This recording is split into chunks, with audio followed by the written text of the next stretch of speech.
When you open your eyes, who are you becoming? Are you waking up as the architect of your life or the prisoner of yesterday's habits? Are you rising with intention or simply returning to the role you've rehearsed for years, the one that settles, hesitates, and hides from greatness? Most people don't realize this, but your identity doesn't live in your name, your job title, or the reflection in the mirror. It lives in your first thoughts, your first moves, your first decisions, the moment your feet touch the ground. And if you wake up and immediately dive into chaos, distractions, or numbing habits, you are subconsciously reaffirming a version of yourself that doesn't belong to your future, it belongs to your past. This is why every morning is not just a reset, it's a reveal, a window into the identity you're choosing to embody, whether consciously or not. And here's the truth. Nobody tells you you don't wake up to start a routine. You wake up to reinforce who you believe you are, and most people are reinforcing an identity that sabotages them silently. A person who's trying, who's thinking about it, who's almost ready. And if that's the story you repeat, you'll live your life on the edge of almost, but never cross into actual transformation. What if instead, each morning before your mind could fill with noise and doubt, you wrote a new line, a new internal code, not based on who you've been, but on who you're becoming, one line every day. Identity scripting. I am the type of person who shows up even when it's hard.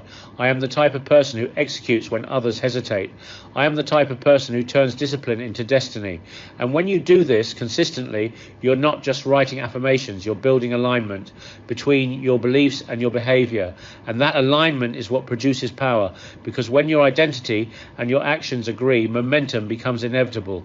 See, you don't rise to your goals, you rise to your identity. And if your identity is vague, hesitant, or reactionary, your results will reflect that, not because you're broken, but because the mind is loyal to its self-image. And if your mornings are silent agreements with an old story, you will keep reliving a version of your life that no longer fits the person you are meant to become. So here's the challenge before the sun rises, before you touch your phone. Before the world can define you, define yourself. Declare who you are and do it like your future depends on it, because it does. Before the noise, before the news, before the notifications steal your breath, there is a moment, and that moment decides everything. Yet most people never claim it. They wake up and immediately hand their piece to their outside world, checking messages before they check in with themselves, scrolling headlines before they scroll through their own thoughts.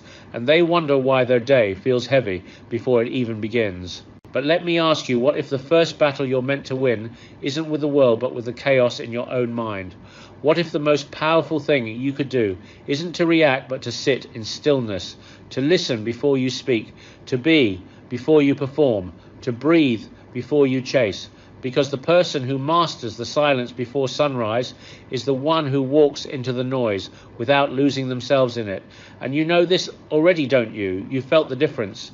Those rare mornings when the world didn't rush you, when the air felt still and your thoughts weren't racing, when for just a few minutes it felt like your life was completely in your hands, not reacting but choosing. And that space, that sacred space, is where your strength lives. Not in how loud you can be, but in how calm you can remain when everything else gets loud. This is what few talk about when they speak of success, that it's not always about movement, it's about mastery. And mastery begins with stillness.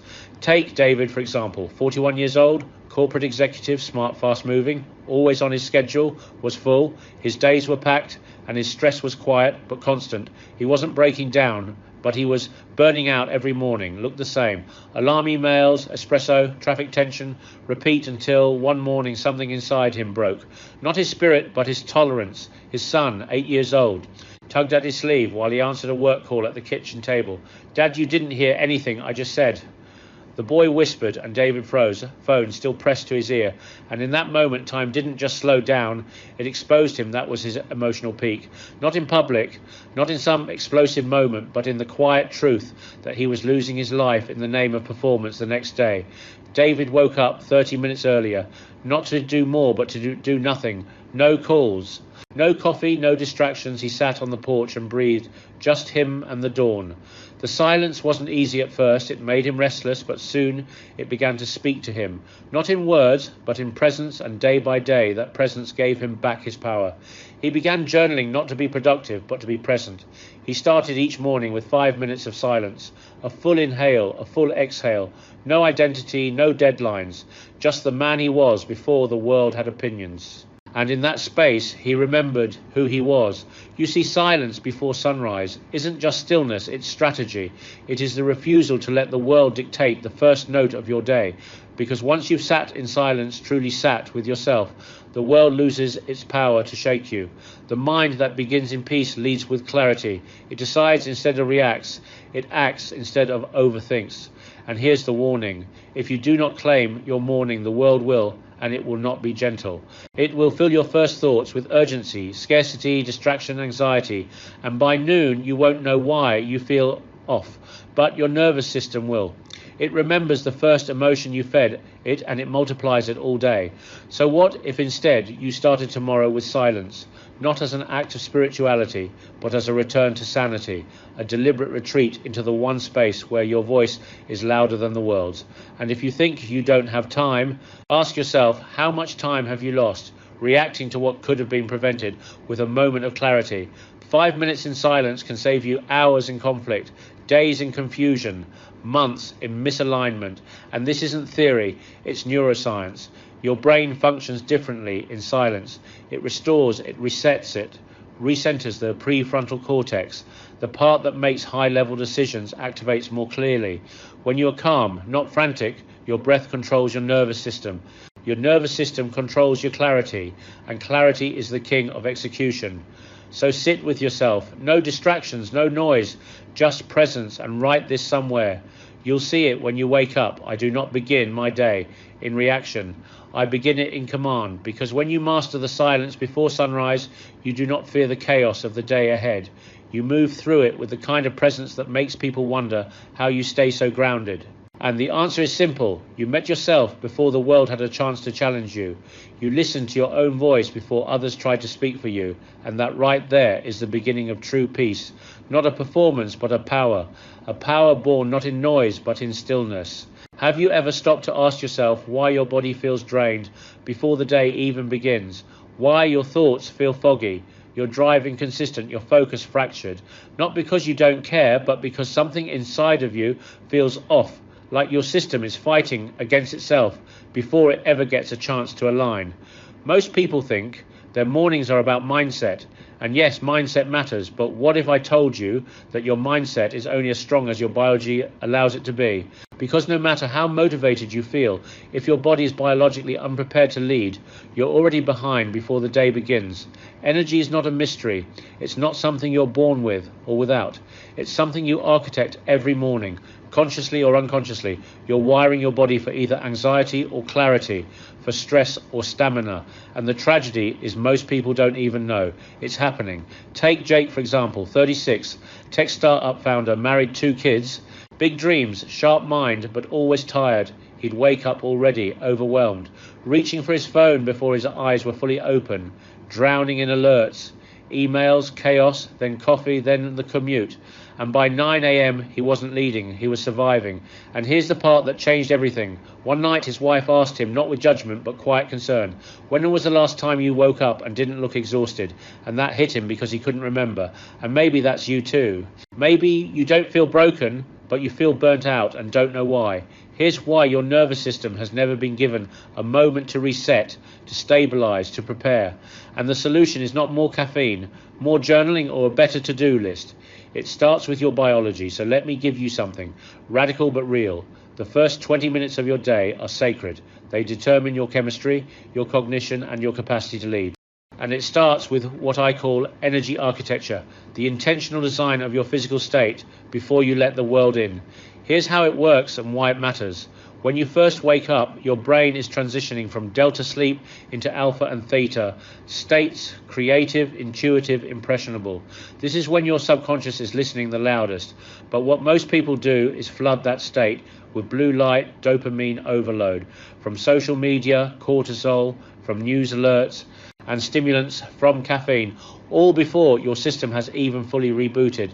And then you wonder why you feel anxious, reactive, ungrounded. Your system was hijacked before you even stood up.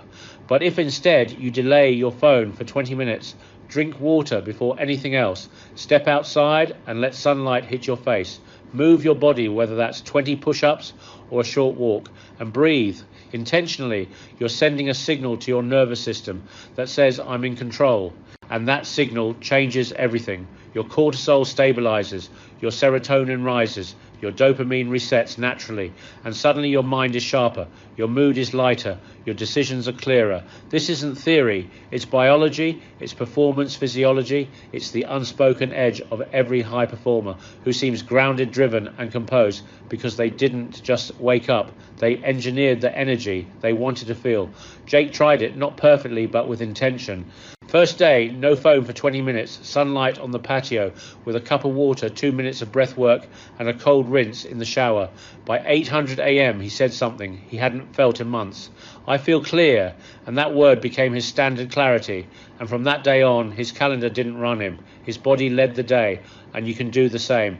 But here's the warning. If you don't design your energy, your environment will do it for you. And the environment doesn't care about your dreams. It cares about your attention, your anxiety, and your addiction to urgency. You must become the architect of your inner state before the world can build chaos around you.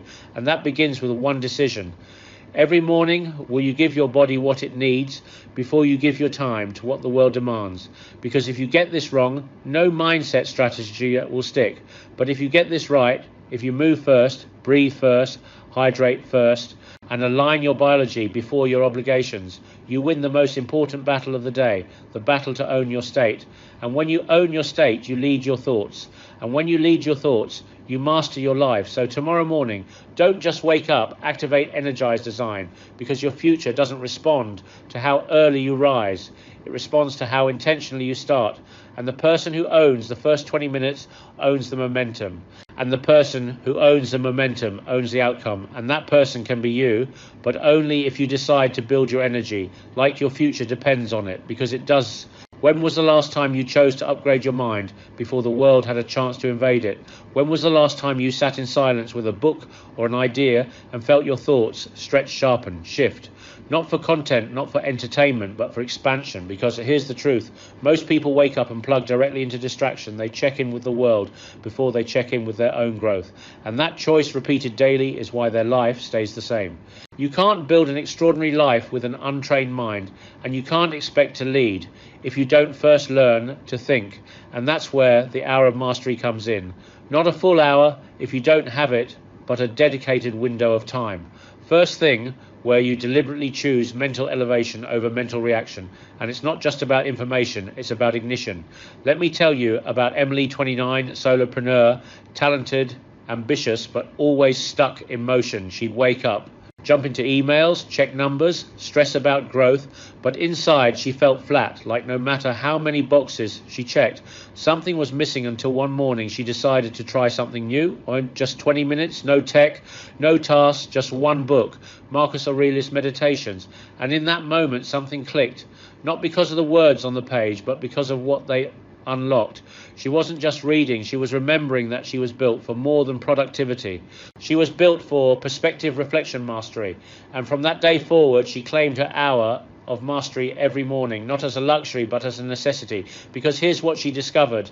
Learning before leading is not optional, it's foundational. You have to feed your mind before you command your day, because the quality of your output will never exceed the quality of your input. And this is where most people get it wrong. They think reading is passive, reflection is soft. That mindset, work can wait until the evening. But it can't, because if you don't shape your thoughts early, the world will do it for you. Through fear, comparison, urgency, noise. And it's not just theory, it's neuroscience. Your brain is most impressionable in the morning. The subconscious is wide open, and whatever you feed it becomes fuel for everything that follows. So what are you feeding it? Anxiety or insight, distraction or depth? What if you replace the scroll with scripture? The inbox with introspection? The chaos with one clean, empowering idea? What if every morning you asked yourself a new question and sought a better answer? What if instead of just checking your calendar, you checked your character? And the most powerful shift of all, what if you became your own teacher every day, not waiting for a mentor to appear, but sitting at the feet of greatness that already exists in books, speeches, journals, lives? That's the opportunity hiding in plain sight. The world is not starved for knowledge, it's starved for those who actually apply it, who sit with it, who let it change the way they move, speak, create. And that's what the hour of mastery is really about. It's not academic, it's emotional, it's spiritual. It's the moment you stop reacting and start building the inner foundation required to carry the weight of your dreams, because dreams are heavy and they will collapse a mind that isn't strong enough to hold them. So what do? You pick one source of wisdom, one idea worth exploring, and you make it your first meal of the day, because your thoughts, like your body, crave nutrition, but most people are feeding themselves. Junk, empty opinions, recycled drama, fear-based headlines, and then wondering why they can't think clearly, why they second-guess everything, why their voice feels drowned out by noise. It's because they have never given it space to develop, but that changes when you commit to mastery. Not in one grand gesture, but in a ritual, simple, repeatable, sacred, and it doesn't have to be perfect, it just has to be consistent. Imagine this tomorrow morning before the sun fully rises. You light a candle, sit in silence, open a book that challenges you, ask one deep question, write one honest answer, breathe, absorb, elevate, no chaos, no chatter, just clarity, and that clarity becomes your compass. It guides how you speak to your partner, how you lead your team, how you handle pressure, because you're no longer just reacting to the world you're rooted in. Wisdom, and wisdom multiplies when given attention. So here's the warning, and I say this with love. If you don't create space for growth, you're creating space for regression. There is no neutral. Your mind is either being led or being hijacked. And if you want to lead your life with power, you have to win that first hour with presence, with purpose, with mastery. Because once you do, everything changes, not overnight, but inevitably. And that's the power of the hour of mastery. It's the invisible edge no one sees, but everyone feels. It's the mental advantage that compounds until you become undeniable. And that hour, that quiet hour, it's waiting for you, not tomorrow, today. What if the most important decision of your entire day wasn't what you did at noon or how you ended the night, but what you chose to do within the first 5 minutes after you woke up? What if the direction of your energy, your mood, your discipline, your focus was being decided in that very first action long before you even realized it? Because here's the truth, most people never confront. Your life doesn't follow your motivation, it follows your momentum. And if you let your mood decide your morning, you're surrendering your power to something that changes with the weather. But if you build your first win, no matter how small, no matter how simple, you shift your entire identity into motion, into agency, into alignment with the version of you who finishes what they start. And that's why your first task isn't just a to-do item, it's a statement, a signal to your subconscious that says, we are moving. Take Brandon, 42, New Jersey native, former athlete turned project manager, disciplined, once scattered. Now he kept saying he'd start working out again, reading again, writing that business plan he'd been talking about since 2019. But every day the same thing happened. He'd open his eyes, feel the weight of everything, the pressure of the inbox, the pull of the phone, and suddenly he was reacting before he'd even had time to choose, until one morning something cracked, not loudly but quietly. He looked in the mirror and whispered, I don't like how I feel anymore. And that whisper, that simple, honest moment became the beginning of everything. The next day, he didn't promise to change his life. He just promised to do one thing. Make his bed. It seemed insignificant, even silly, but he made it perfectly deliberately. And in that small victory, something clicked. He wasn't winning the war, but he had won one battle. And that win became his anchor the next morning. He made the bed again, then stretched for 5 minutes. The third day, he added a glass of water and a few push-ups. And by the end of the second week, he wasn't just building habits, he was building momentum. And momentum is a force stronger than motivation, because it doesn't ask you how you feel. It just reminds you of who you've already decided to become. And the neuroscience backs this up every time you complete a task. No matter how small, your brain gets a hit of dopamine. But not just any dopamine, it's the kind that creates drive, not just pleasure. It's the chemical reinforcement of forward motion, which means the more you start, the more you finish. and the more you finish, the more you believe. And belief is everything, because once you believe, you can win your actions, stop asking for permission, and they start demanding results. But here's the catch: most people wait to feel ready before they move, and that's the lie. Readiness doesn't come before movement, it's built inside of it. You don't wait for energy, you generate it. You don't wait for confidence, you construct it through consistent evidence. And that evidence begins with a win, not a massive one, but a micro one. A controlled action taken in chaos that proves you can command your state no matter what's happening around you. That's the emotional peak. That's the moment that separates those who drift from those who drive. And here's the warning: if you don't consciously create your first win, the world will unconsciously hand you your first loss. And that loss might look like grabbing your phone and letting someone else's opinion shape your day, or skipping breakfast and running on fumes, or pushing off the gym until later, which always becomes never. And once you start your day with defeat, even a silent one, it multiplies decision fatigue, builds self-doubt, creeps in. And suddenly you're in motion, but it's the wrong direction. And by noon, you're wondering why you feel behind. It's because you never got ahead in the first place. So tomorrow, before the excuses show up, before the thoughts get cloudy, before the mood tries to convince you to wait, build your first win. Make the bed journal, 1 paragraph. Do 10 push-ups, stretch your body. Drink a glass of water and breathe like you mean it. Pick something that signals command, something that says, I'm here, I'm present, I'm ready, because that's how the winners do it. They don't wait for a good day. They build it one move at a time. And that first move, that first win, isn't just about today. It's about the person you're telling yourself you are.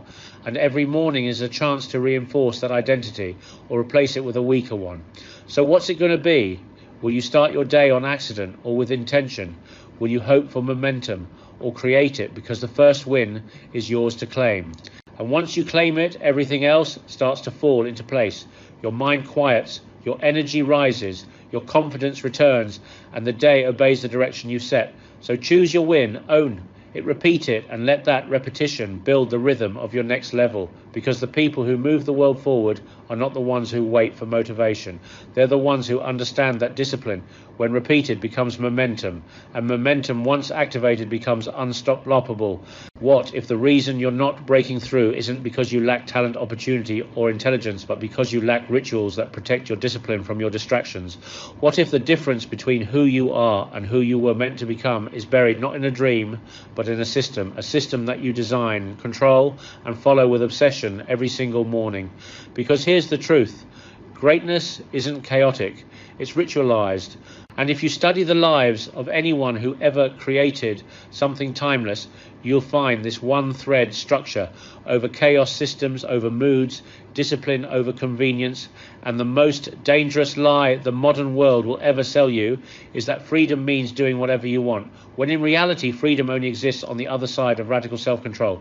Discipline is the price of expansion, and rituals are the architecture of discipline.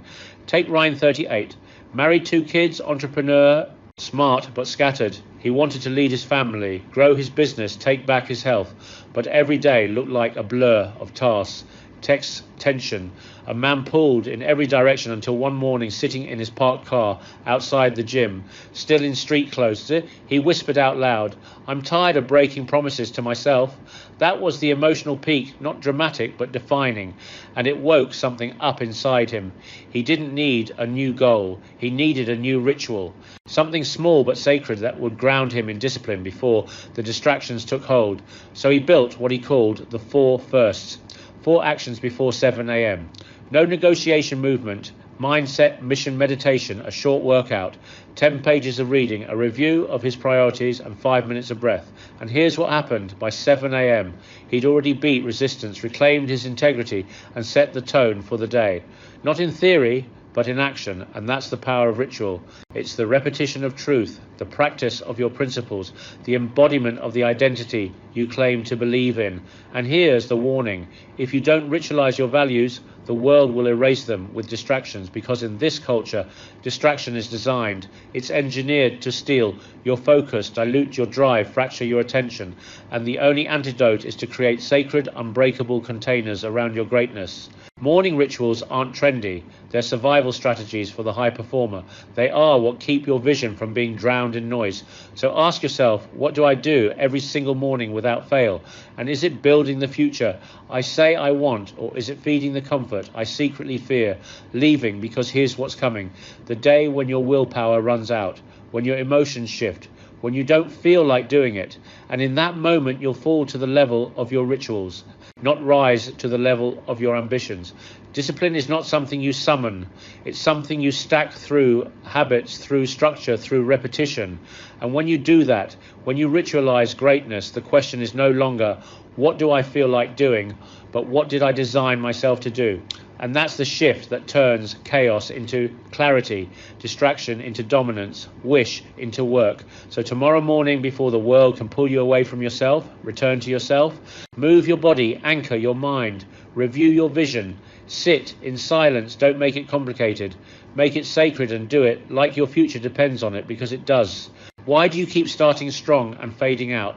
Why do you get inspired for a week and then find yourself right back where you started staring at the same goals with the same frustration, carrying the same weight in your chest that whispers, maybe I'm not built for this, but you are, you've always been. The problem isn't your ambition, it's your anchor, the emotional anchor that keeps your soul tied to something deeper than money, deeper than image, deeper than even achievement itself. Because without emotional anchoring, discipline feels like punishment, action feels forced, and progress feels hollow. And the reason most people fail isn't because they lack ability, it's because they have disconnected from the reason they ever cared in the first place. Your why, the real one, not the one you post, not the one that sounds good in interviews, but the one that makes your chest tighten and your eyes blur when no one's watching. That's the fire you forgot to feed. And in a world obsessed with performance, it's easy to lose your pulse. Take Josh, 35, former Marine, now building a non-profit to help veterans transition into civilian life. Sharp guy, big vision, but every day started to feel heavier. He was doing the work, checking the boxes, saying the right things, but inside he felt numb, like he was moving but not alive.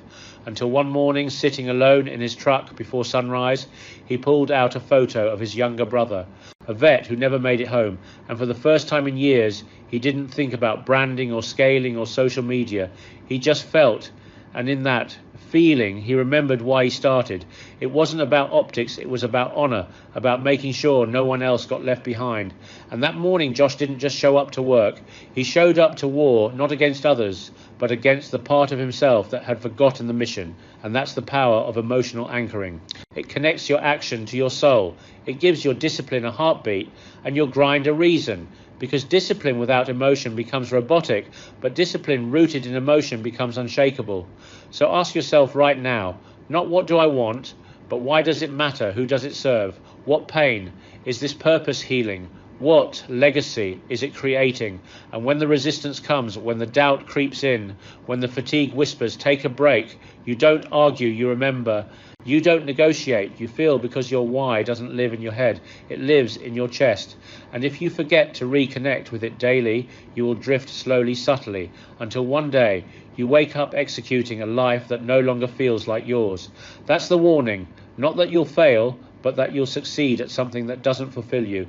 And there is no greater regret than waking up years from now, realizing you climbed a ladder that was leaning on the wrong wall. That's why anchoring matters, and it's not a once a month vision board exercise. It's a daily ritual, a conscious decision to revisit the fire beneath your footsteps.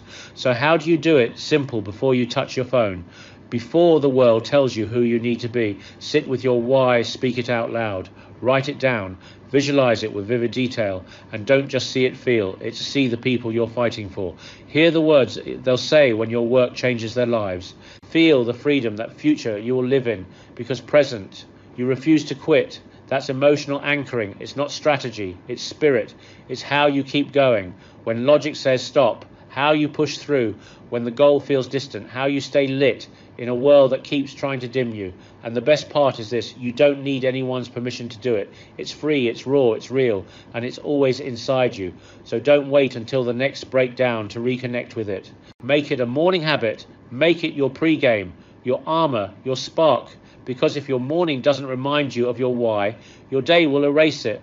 And every time you act from your why, every time you anchor your movement in meaning, you become dangerous to doubt, lethal to distraction, and unstoppable to everything that once slowed you down. So tomorrow morning, before anything else, ask yourself, what am I fighting for? And don't move until you feel the answer. Imagine what would happen if the first 3 hours of your day were sacred, if those hours became untouchable, reserved, not for obligations, but for creation, not for reaction, but for intention, not for noise, but for legacy, because while the world sleeps, you hold the power to shape it. The truth is this: every minute before the world wakes is a blank canvas, and you are either using it to paint a future or letting it collect dust. And those who understand this don't wait for permission. They don't wait for clarity. They build momentum before the world offers them a reason. They rise before the sun, not just because they're disciplined, but because they know something most people don't. And they know that when you win before the world wakes, you don't need external validation to feel alive. Your worth is no longer dictated by your likes, your schedule, your title, your inbox, because by the time the world starts demanding from you, you've already delivered to yourself. So let me ask you something that should stop you in your tracks. If today were a chapter in your autobiography, how would you write it? Would it start with aimless scrolling and snoozed alarms, or would it open with action, clarity, strength? What would the title of this morning be? Half awake and rushing, or decided and relentless? Because legacy isn't written someday. It's written daily, in silence, in structure, in sacrifice. And the ones who leave something behind are the ones who know how to begin before anyone else is even looking. Take Howard Schultz, the former CEO of Starbucks. Before Starbucks was a global name, before the brand was iconic, he was just a man with a notebook and a vision. And every morning before 6 a.m., while others slept, he wrote, he reflected, he crafted the heartbeat of a company that would go on to redefine how the world drinks coffee. But more than that, he used those hours to define who he would be, not just as a businessman, but as a builder of culture, purpose, and human connection. And you can do the same, because greatness isn't born at the top of the mountain. It's forged in the dark early climbs, when no one sees you, when no one claps for you, when the only thing guiding you is your own vision, your own standard, your own voice. And that's the voice you must listen to, the one that says, I wasn't made to blend in, I was made to build. So what are you building before the world wakes? What routines? What thoughts? What character? Because whether you realize it or not, your legacy is being written every single morning by what you choose to do or avoid when it's just you and the clock. And here's what happens when you own those hours. You become someone different, someone powerful, someone focused. You stop needing applause because your actions already made you proud. You stop waiting to be seen because you already witnessed your own effort.